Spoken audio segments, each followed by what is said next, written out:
I got a text from the bank. $45 million has been deposited into your account. I had never seen that kind of money and called the bank to return it. But the manager cut me off. "Ma'am, this money is now yours." Good day, dear listeners. It's Diana again. I'm glad you're here with me. Please subscribe to my channel and like this video. And also let me know in the comments which city you're listening from. That way I can see how far my story has traveled. I used to think 48 was when a woman finally gets to breathe. My name is Sarah Mitchell, and for most of my adult life I had mastered the art of making enough. Not thriving, just enough. My townhouse on Maple Grove Drive in Cincinnati was small, but mine. My freelance bookkeeping clients kept the bills paid, sometimes even let me put a little aside.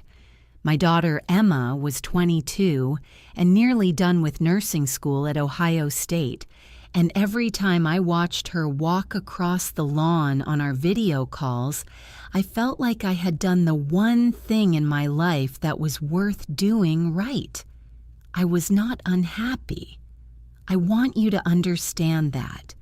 There is a version of this story where I was struggling and desperate and waiting for a miracle, and that would not be true.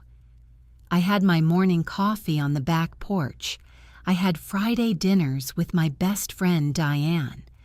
I had learned, slowly and sometimes painfully, to ask nothing from the world that the world hadn't already offered. My father was not part of that world. Richard Calloway left when I was 10. I remember the morning he went, a Tuesday in October, the leaves turning amber on the oak tree out front, his car backing down the driveway without so much as a knock on the door. My mother stood in the kitchen with her hands around a mug and said nothing.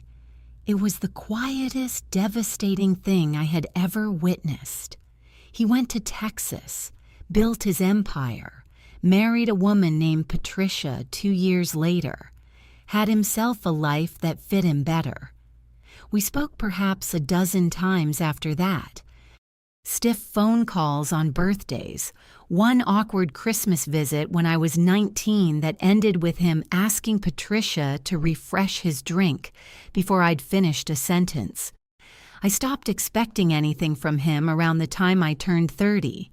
By 40, his absence was simply the shape of my past, present in its outline, no longer painful to press against.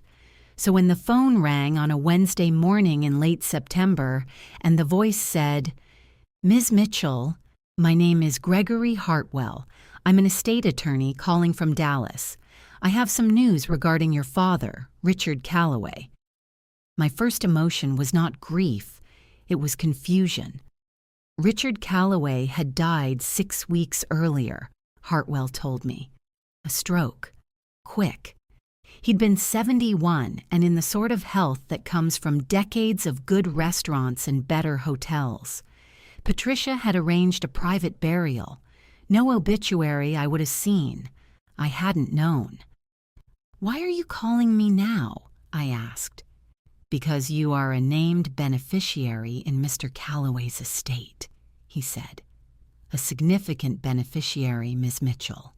I'd like to discuss the terms of the trust at your earliest convenience." I remember sitting very still after I hung up. The coffee went cold.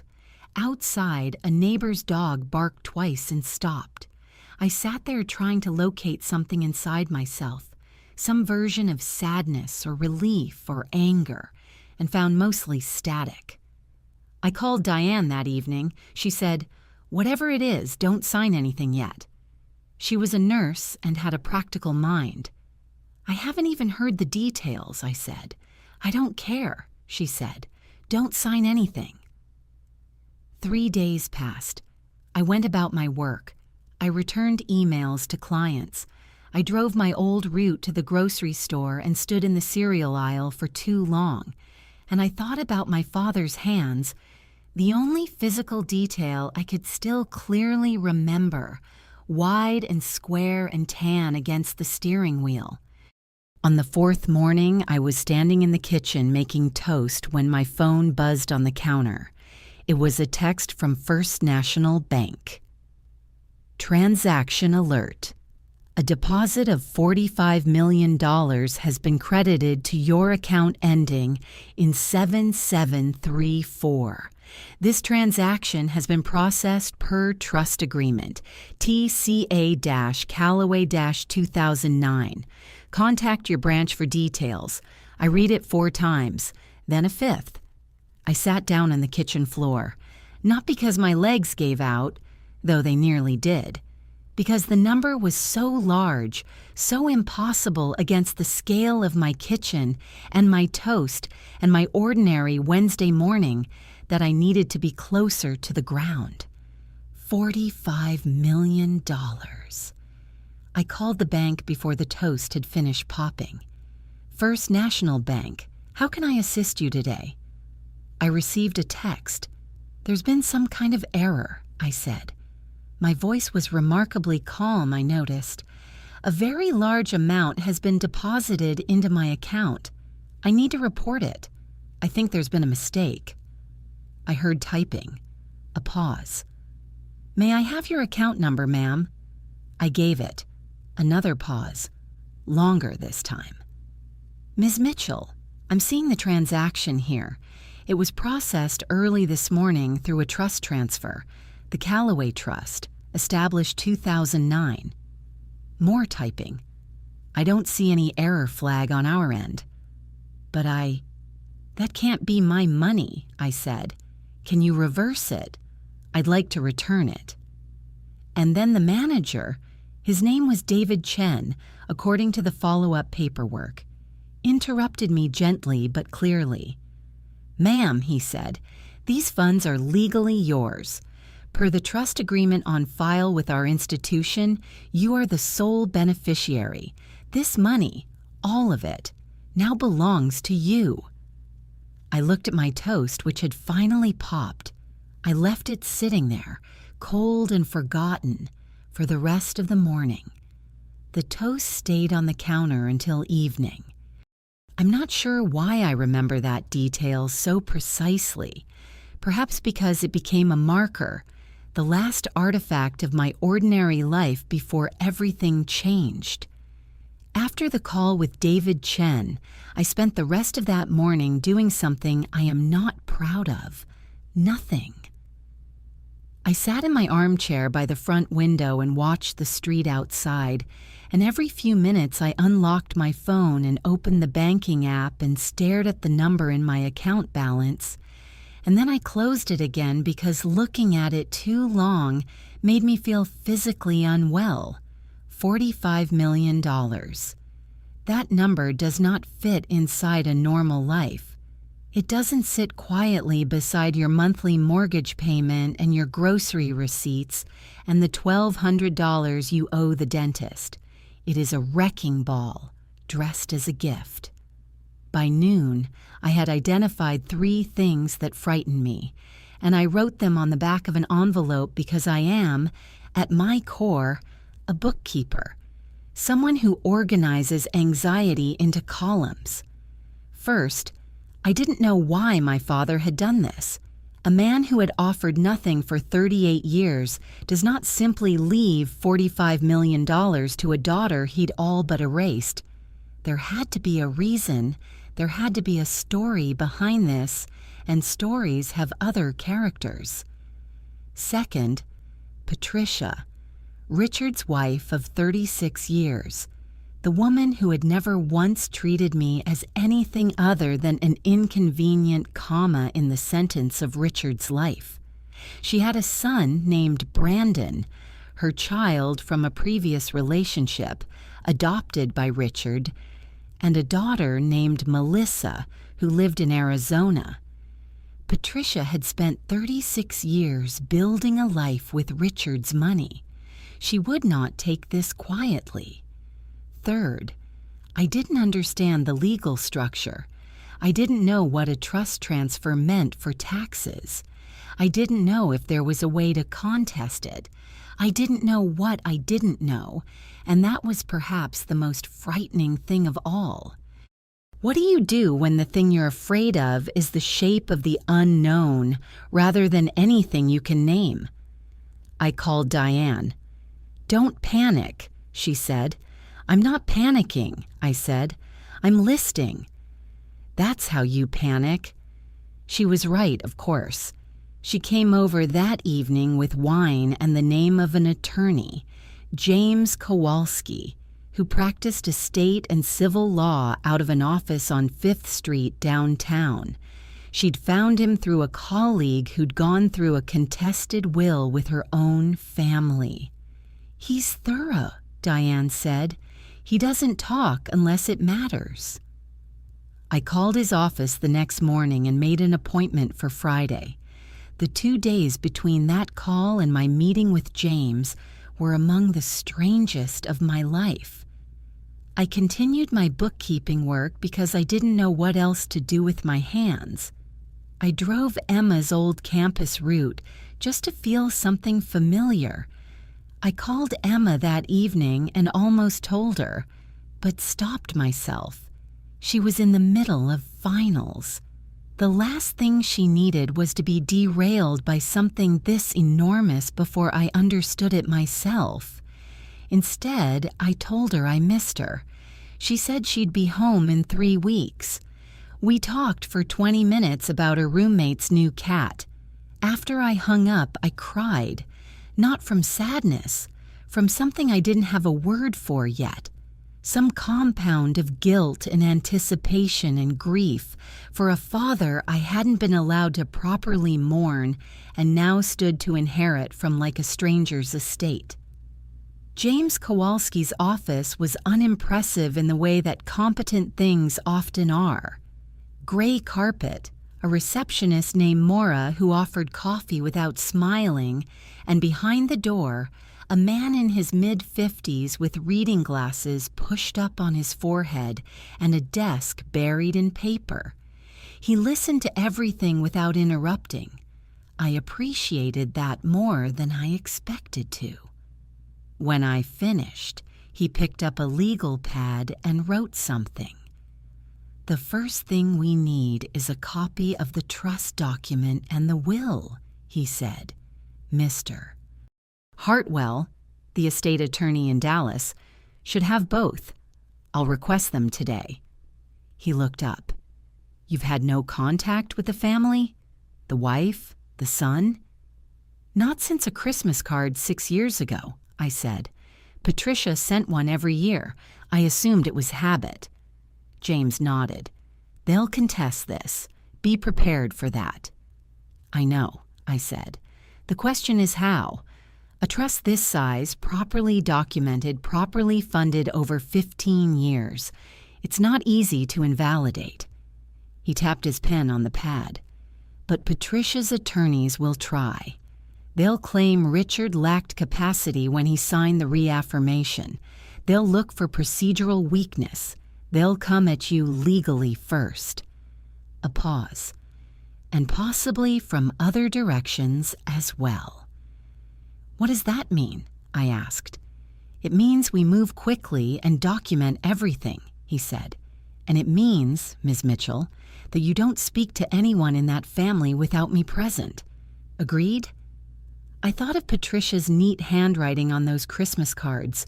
"Warmest regards, Patricia and Richard." "Agreed," I said. I left his office with something I hadn't walked in with. A plan. It was modest. Just the bones of one.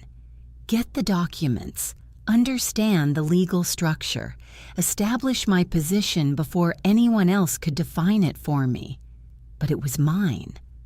And for the first time since the banking app had stopped my morning cold, I felt the fear recede just enough to let something steadier take its place, determination, or something close enough to count. The documents arrived within 48 hours, a courier package from Hartwell and Associates in Dallas, thick with paper and sealed twice over. James had asked me to bring it directly to his office, And I did, setting it on his conference table like something fragile. We spent the better part of a morning going through it together. The original trust agreement dated 2009, 3 amendments made over the following decade, and the final reaffirmation signed by Richard 8 months before his death. He was organized, James said almost approvingly as he paged through the documents. This trust was funded consistently, properly reported to the IRS, and maintained by Hartwell's firm from the beginning. Patricia's attorneys are going to have a hard time claiming Richard didn't understand what he was doing. He did this for 15 years, I said. I was looking at my father's signature, one I barely recognized, but somehow felt I should have known. 15 years, and he never told me. James didn't respond to that. It wasn't a legal matter. What was a legal matter was what Gregory Hartwell told us during our video call that afternoon. He was a trim man in his 60s with a careful, measured voice, and he'd clearly been expecting this conversation. Mrs. Calloway's attorneys contacted my office 2 days after you retained Mr. Kowalski, Hartwell said. She's filing a petition to contest the trust reaffirmation on grounds of diminished capacity. She's claiming Richard was experiencing cognitive decline in the months before he signed. Was he? James asked. He was not, Hartwell said flatly. I met with Richard personally in January of this year. He was clear, specific, and deliberate. He asked questions. He pushed back on 2 clauses before signing. I have contemporaneous notes and a witness attestation. A pause. What concerns me more, Hartwell continued, is something I discovered when I began preparing the estate paperwork last month. Approximately 3 years ago, someone submitted a modification request to a subsidiary account that feeds into the trust, a real estate holding company account in Richard's name.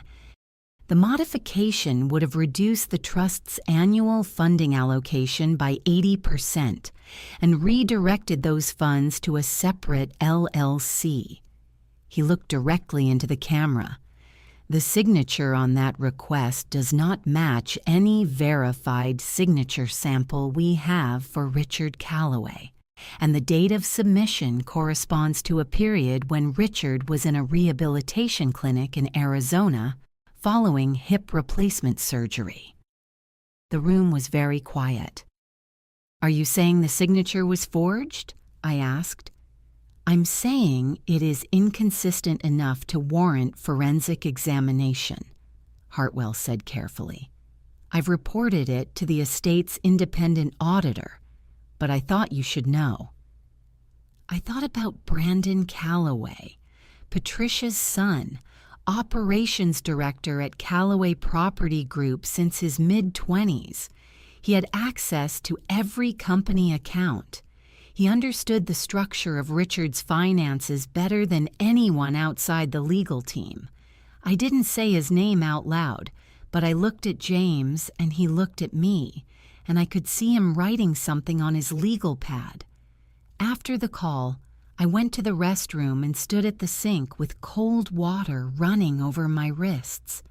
Had I known, somewhere deep down, that something like this might exist, that the reason Richard had set up this trust so privately, so carefully, so far from Patricia's reach, was because he had understood what the people around him were capable of. When I returned to the conference table, James was already drafting a request to the estate auditor for copies of the fraudulent modification documents. I want to be clear about what this means, he said. If those documents are confirmed as forgeries, this changes the nature of the dispute entirely. Patricia's attorneys are going after the trust, but if her son committed fraud against the estate, this doesn't just get harder for them, it becomes criminal. That same evening, my phone buzzed with a text from an unsaved number, a Dallas area code. Sarah. "This is Brandon. I think it would be good for us to talk before this gets complicated. Call me." I stared at that message for a long time. He didn't have my number. I hadn't given it to anyone in that family, which meant he had been watching the estate proceedings far more closely than a grieving stepson should. I screenshotted the message and forwarded it to James without responding. That night, lying in bed with the lights off, I replayed Hartwell's words. The forged signature. Richard in a clinic, immobile, and someone in Dallas quietly moving numbers on a screen. What do you do when the inheritance left by a man you never properly knew becomes the thing that finally tells you who he was and who he'd been afraid of? I didn't sleep much, but I was no longer uncertain about what I was doing. By the end of the following week, James had assembled what he called our first line of defense. The full trust documentation, Hartwell's witness attestation, and a formal preservation notice sent to the estate auditor requesting that all records related to the 2019 modification request be locked for forensic review. He'd also filed a formal response to Patricia's petition, contesting her grounds with the contemporaneous documentation Hartwell had provided. The response was measured and surgical and left no obvious opening. "We're not attacking yet," James told me when I came in to review it. "We're establishing the fortress. We make them come to us." I liked that. It suited my temperament better than I'd expected. What did not suit my temperament was the phone call I received 2 days later. It came on a Tuesday afternoon while I was sitting at my desk going through a client's quarterly reports. Ordinary work, the kind that usually calmed me. I answered. It was Patricia. I hadn't heard her voice in years. It was exactly as I remembered, smooth, controlled, with a faint undercurrent of contempt she had never fully learned to hide. "Sarah," she said, "I think we both know this situation has gone far enough." "Good afternoon, Patricia," I said. "Richard was not well when he signed those papers." Her voice didn't waver. Whatever arrangement he made when he wasn't himself, a judge will see it for what it is.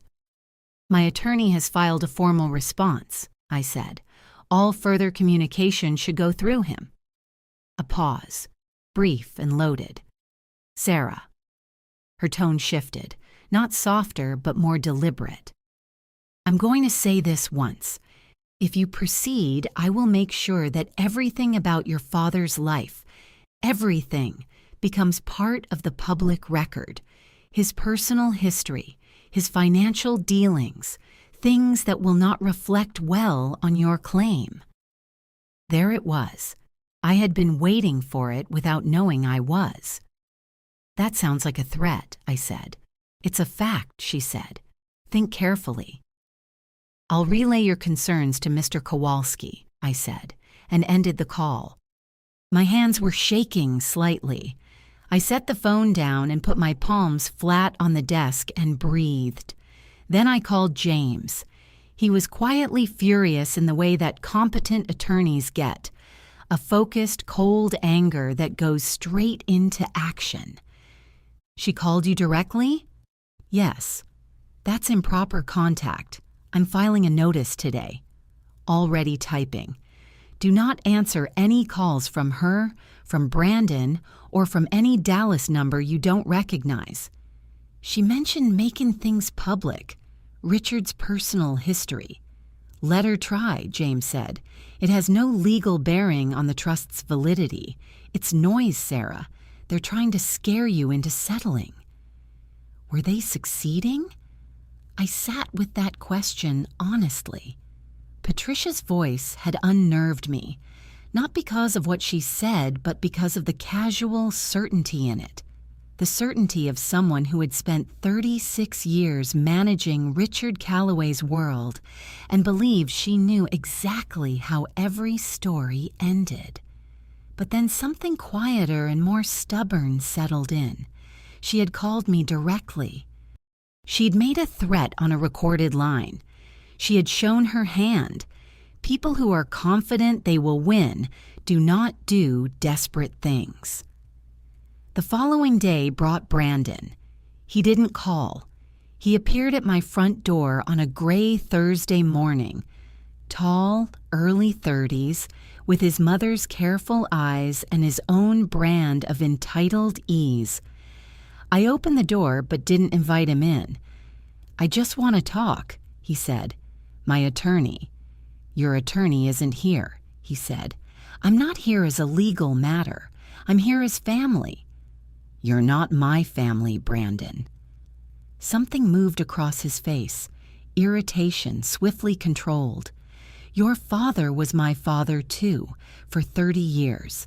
I think that gives me the right to a conversation."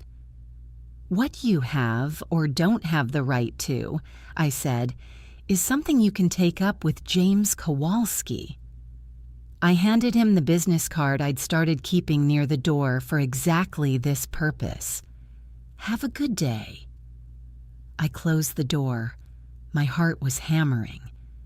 I leaned against the hallway wall and listened to his footsteps on the porch, and then the quiet of the street after his car drove away. I called James immediately. He noted the visit, added it to the file, and told me I'd handled it correctly. "Give yourself a few days," he said. "There's nothing to act on while we wait for the forensic results. Rest. Don't isolate yourself." He was right. I called Diane and asked her to come for the weekend. She arrived Friday evening with her overnight bag, a lasagna, and a complete refusal to discuss any of it until I'd eaten something. We watched 2 terrible movies and went for a walk Saturday morning in Eden Park, and for the first time in weeks I heard myself laugh, really laugh, at something she said about her hospital administrator. The trees were turning. The sky was the particular deep blue of an Ohio October. I thought, I am not Patricia. I am not Brandon. I am not even, in any way they can understand, Richard Calloway's daughter. I am a woman who learned how to make enough, and I was learning how to make more. The forensic results took 3 weeks. In that time, a letter arrived from Patricia's attorneys, Kellerman and Slate, a Dallas firm with an impressively large letterhead, proposing what they called a settlement discussion. I sat across from James in his conference room while he walked me through it. The offer: Patricia's legal team would withdraw the petition if I agreed to return $28 million to the estate and limit my inherited assets to $17 million. $17 million. A number so large it would have seemed fictional to me 6 months ago. A number they expected me to feel grateful for. I read the letter twice. "What's your read?" James asked. "It's a scare tactic," I said. "They're offering this now because they know the forensic review is in progress and they're trying to close this before the results come back." He smiled slightly. "That's exactly what it is." "What happens if the forensic results confirm the forgery?" "Then the calculus changes entirely," he said. "The petition loses credibility, Brandon faces potential criminal exposure, and Patricia's attorneys have a much harder road ahead. They know this. That's why they're moving now." "Then we wait," I said. James nodded and set the letter aside. What I didn't tell him, what I carried home that evening and turned over slowly in my quiet kitchen, was the complicated feeling the offer produced. Not temptation, exactly, something more honest than that. $17 million would change my life. It would eliminate every financial anxiety I had ever carried. Emma's student loans, gone. A house I owned outright, possible. Travel, security. The cushion I'd spent decades quietly dreaming about. Could I say it held no appeal? No, it held enormous appeal. But what Patricia's attorneys were really offering was not a settlement. They were offering me a story in which I accepted, on their terms, the idea that I didn't deserve what my father had specifically, carefully, deliberately set aside for me, that I should be grateful for the reduced amount, that my years of absence from Richard's life justified reducing my claim, that I was, in the end, the inconvenient comma, not the beneficiary, and underneath all of that, underneath every neatly formatted clause in that letter, was the fact of those forged documents. Someone had tried to steal from my father's trust while he lay recovering in a clinic. Someone in that family. And now that same family was offering me $17 million to close the file before anyone looked too hard at the numbers. Is that not the clearest possible signal that they were afraid of what looking too hard would find? I poured a glass of water and stood at the kitchen window for a long time. Then I called Emma. She answered breathless, coming off a hospital shift. "Mom, is everything okay?" "I need to tell you something," I said. I told her everything. I don't know why I had waited as long as I had. Perhaps because I wanted to be standing on firm ground before I brought her into it. But sitting there in my kitchen with the October darkness pressing against the windows, I needed to hear my daughter's voice react to the truth of this. She was quiet for a long moment after I finished. "Mom," she said, "you're not going to take their offer, are you?" "No," I said. "Good." She said it without hesitation, and there was something in the steadiness of it that I needed more than I could have articulated. "You didn't do anything wrong. Grandpa set that up for you. That was his decision." "I know." "So you fight for it," she said. "I'll come home early if you need me." "Finish your rotation," I said. "I'm all right." I wasn't entirely all right, but I was all right enough. Diane called that same night, as if she'd sensed something. I told her about the settlement offer. She listened without interrupting, unusual for her. "They're scared," she said when I finished. "James thinks so too." "So you're holding?" "I'm holding." "Then I'm not worried about you," she said. And coming from Diane, who worried professionally and personally about everything, it meant something real. The next morning, I declined the settlement offer formally through James. He sent one line with the response: "Our client remains confident in the validity of the existing trust documentation and respectfully declines to negotiate under the current circumstances." I like that last phrase. Under the current circumstances, dignified, precise, and just ambiguous enough to let them wonder what we knew. 2 days later, the forensic examiner's report arrived. I was in James's office when he opened it. He read the first page, then the second. Then he set it down and looked at me.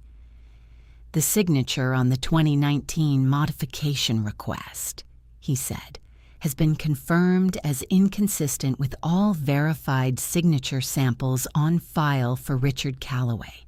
The report identifies multiple markers of forgery. The examiner is prepared to testify." I had been expecting this. I had been building toward it for weeks. And still, hearing it said plainly in that gray-carpeted office on 5th Street, something went through me.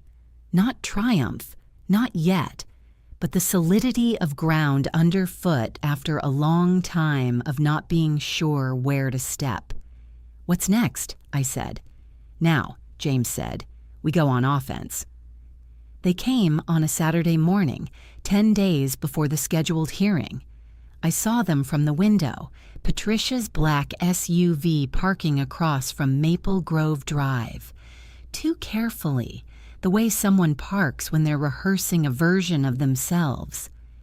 I watched Brandon get out first and walk around to open his mother's door.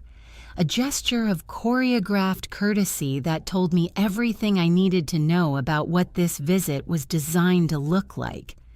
I texted James, "They're here, at my house. Do I let them in?" His reply was immediate. "Your choice. If you do, record it. Your state allows single-party consent." I pressed record on my phone and set it face down on the coffee table before I opened the door. Patricia was impeccably dressed, as she always was. Silver hair, a camel coat, the particular composure that expensive grieving looks like. Brandon stood slightly behind her, hands in his jacket pockets. He'd cut his hair since he'd come to my door the first time. He looked, I thought, like someone who had been coached. "Sarah," Patricia said, "I hope you'll forgive us for coming unannounced. We wanted to speak with you person to person." Person to person. A phrase stripped clean of attorneys and forensic reports and forged signatures. "Come in," I said. They sat on the sofa. I sat in the armchair across from them. I offered nothing, no coffee, no explanation, no social cushioning. I simply waited. Patricia began with Richard. She spoke about his final months, his loneliness, she said, his confusion, his moments of clarity scattered across long stretches of something that had concerned her deeply. She said the word confused 4 times in the first 5 minutes. She described watching him sign documents she believed he didn't fully understand. She described her own grief with careful, modulated restraint. It was a performance, a well-prepared one. "Patricia," I said when she paused, "I've asked that all communication go through my attorney." "This isn't legal communication," she said, her tone shifting to something warmer, more maternal, a register I'd never heard from her before and didn't trust now. "This is family. I know we've never been close, Sarah. I know I could have done more over the years." A pause waited with apparent sincerity. "But Richard loved you, in his way, and I think if he were here, he would want us to resolve this quietly, between ourselves." Quietly. There was that word. What would resolving it quietly look like? I asked. Brandon spoke for the first time. "You keep $12 million, he said. "Free and clear, no dispute, no legal proceedings. The rest goes back into the estate for proper distribution." His voice was easy, reasonable. The voice of a man who has never been told no by anyone who mattered. $12 million, Sarah. No strings. You walk away set for life. I looked at him. He had his mother's watchful eyes, calculating the odds. "Brandon," I said, "where were you in September of 2019? A micro shift crossed his face, so small I might have missed it if I hadn't been looking. "I don't see what that has to do with—" "Were you managing operations at Callaway Property Group at that time?" "I was, yes, but—" "And did your responsibilities include managing subsidiary account documentation?" Patricia put a hand on Brandon's arm, a warning.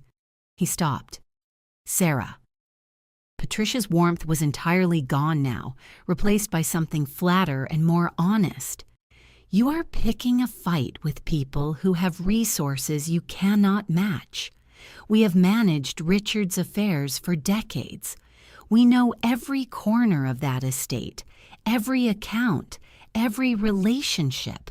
If you force this into court, you will not enjoy what comes out." "Is that a threat?" I asked. It was the second time I'd said those words to one of them.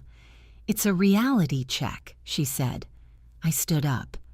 "Thank you both for coming," I said. "I'll see you in court." Brandon's composure cracked first, just slightly, a tightening around the jaw, a flash of something ugly and unguarded. "You are making a serious mistake," he said. Not like a warning, like a promise. "Mr. Kowalski's number is on the card I gave you last month," I said to him. "All further communication goes there." I held the front door open. Patricia stood with the measured dignity of someone who has never had a door held for her as an invitation to leave. She looked at me for a long moment, searching, I thought, for some crack in my composure, some place she could press.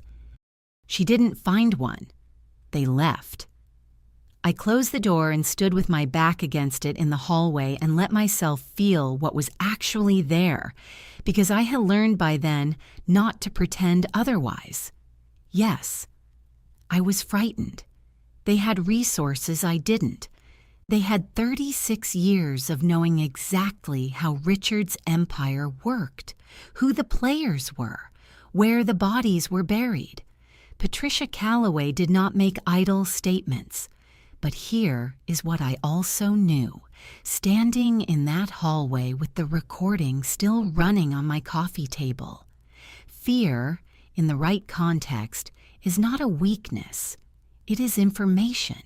And the information it was giving me right now was this. They had come to my house on a Saturday morning with a revised offer that was smaller than their last one because they were running out of runway. My hands weren't shaking this time. I picked up my phone, stopped the recording, and forwarded the audio to James. Then I went and made a proper cup of coffee, something I hadn't taken time to do properly in weeks, and I sat at my kitchen table and waited for the hearing date with a steadiness I hadn't known I was building. 10 days. The courtroom was smaller than I had expected. I don't know what I'd been picturing. Something vast and formal, commensurate with what was at stake. Instead, it was a civil courtroom on the 4th floor of the Hamilton County Courthouse, oak-paneled and fluorescent lit, with a gallery of perhaps 15 people. Patricia and Brandon sat at the table to our left. Patricia's suit was navy, her expression marble composed. Brandon sat beside her with a posture that read, from a distance, as confidence. I had worn my gray blazer. Emma, who had come home for this despite my telling her not to, had straightened my collar before we left the house that morning. "You've got this, Mom," she said quietly. James had been meticulous. He had spent the past 10 days preparing me for every scenario, every line of questioning Patricia's attorneys might pursue, every document they might introduce. He had also coordinated with Gregory Hartwell, the estate's independent auditor, and a forensic document examiner named Dr. Patricia Ramos from Columbus, a woman who had testified in federal court 17 times and had the kind of quiet authority that needs no amplification. The petition was simple in its framing. Patricia Calloway, as surviving spouse, was contesting the 2024 reaffirmation of the Calloway Trust on the grounds that Richard had demonstrated cognitive decline and had therefore been unable to provide informed consent. James's response was equally simple. The documentation was valid, witnessed, and professionally executed.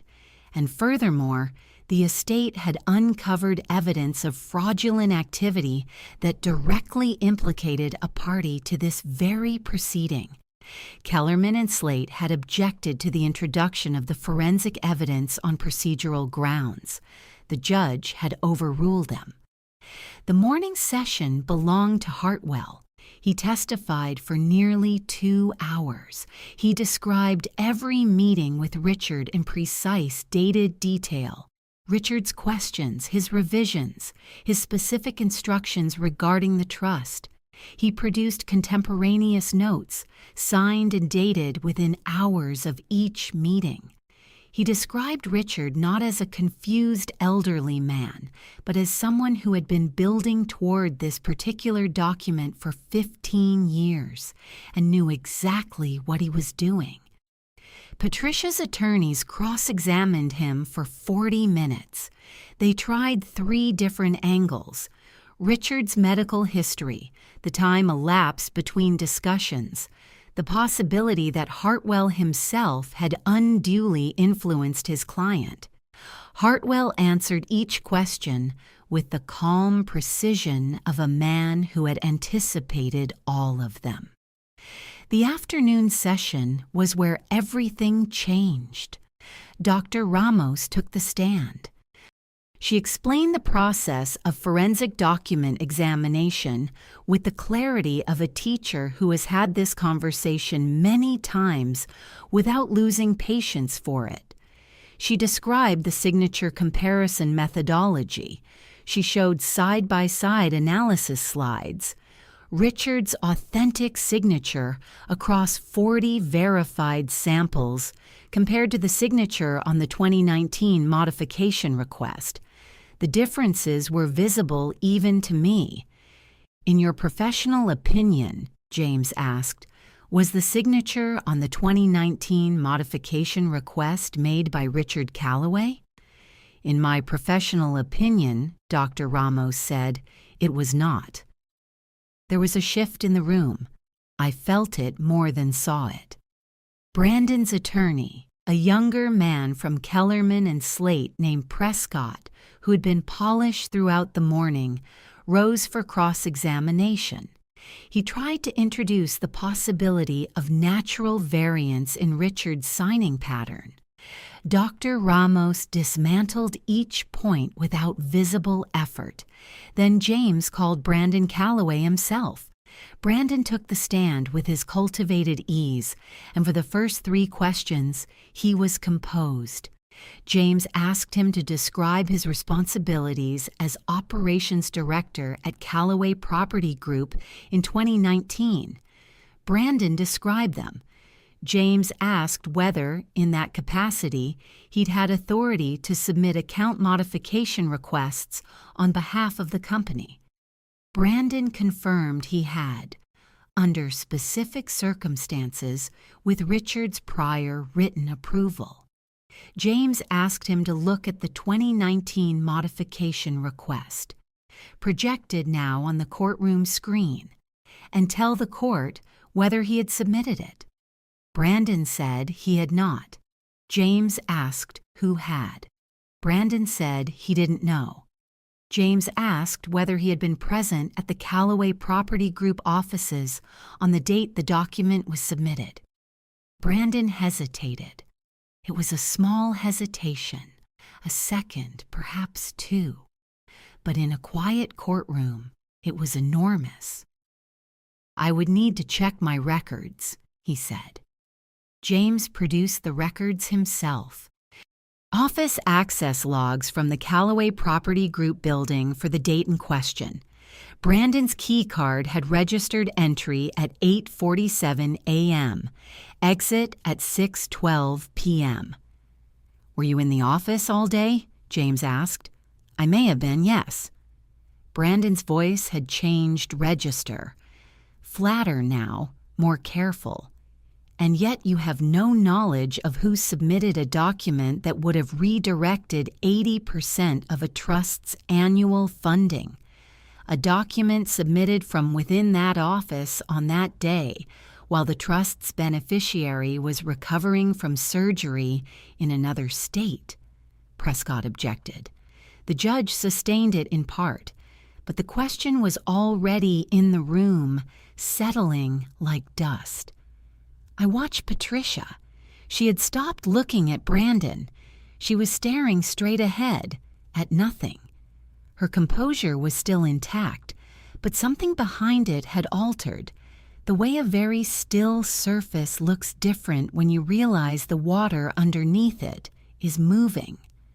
James spent the remaining hour establishing, methodically, without drama, that the document was a forgery, that Brandon had been in a position to create it, and that his testimony contained inconsistencies he could not explain.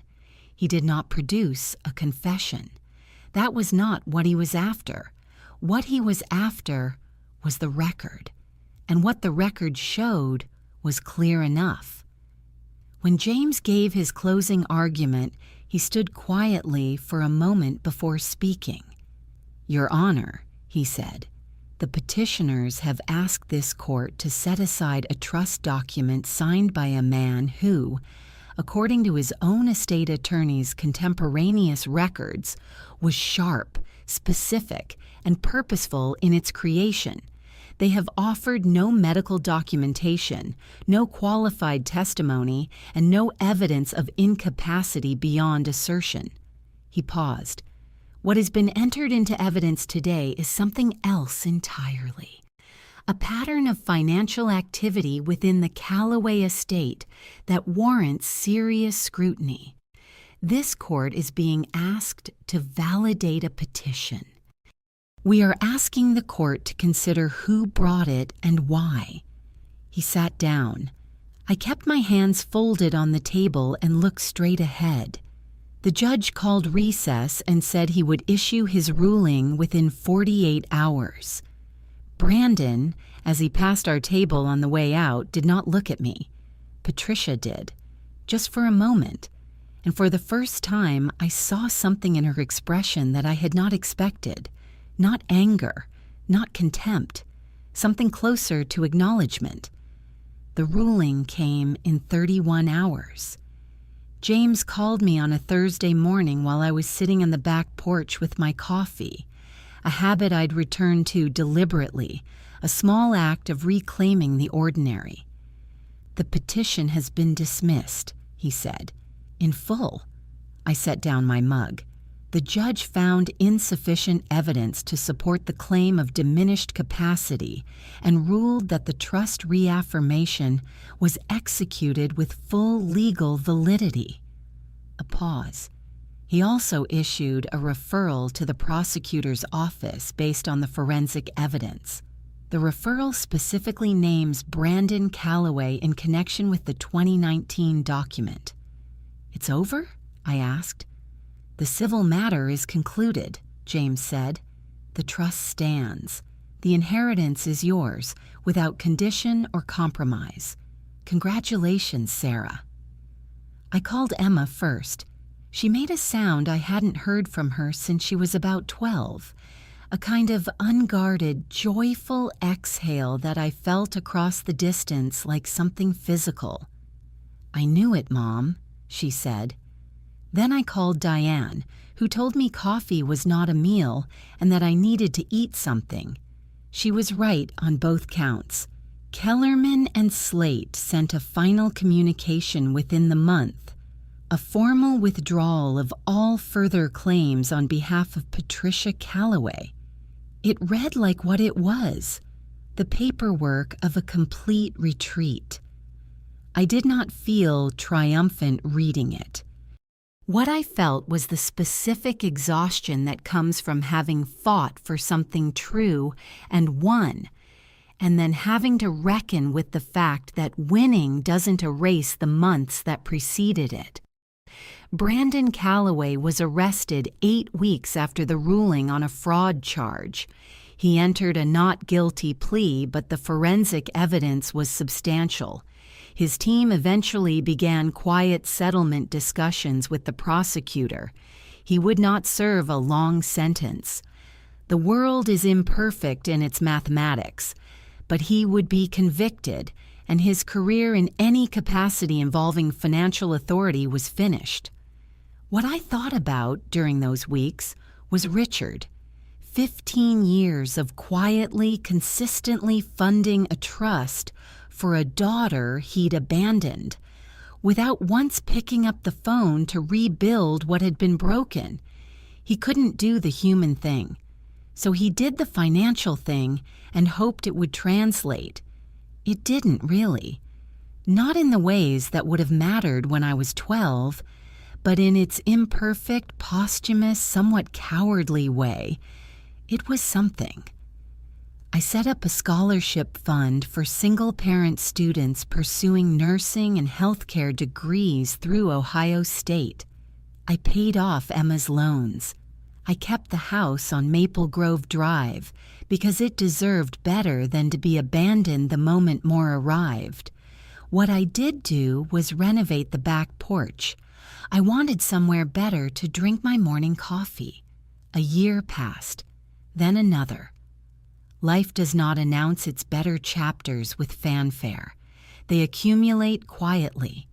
Good mornings, good decisions, the slow revision of who you are when fear is no longer the organizing principle of your days. Emma graduated in May. I watched her cross the stage in her nursing whites and understood something about time. Not that it heals exactly, but that it compounds. And if you stay solvent long enough, the gains begin to outpace the losses. I hired a financial advisor, transitioned out of bookkeeping, and began volunteering 2 mornings a week, teaching financial literacy to women coming out of shelter situations, how to read a statement, how to trust your instincts when the numbers don't add up.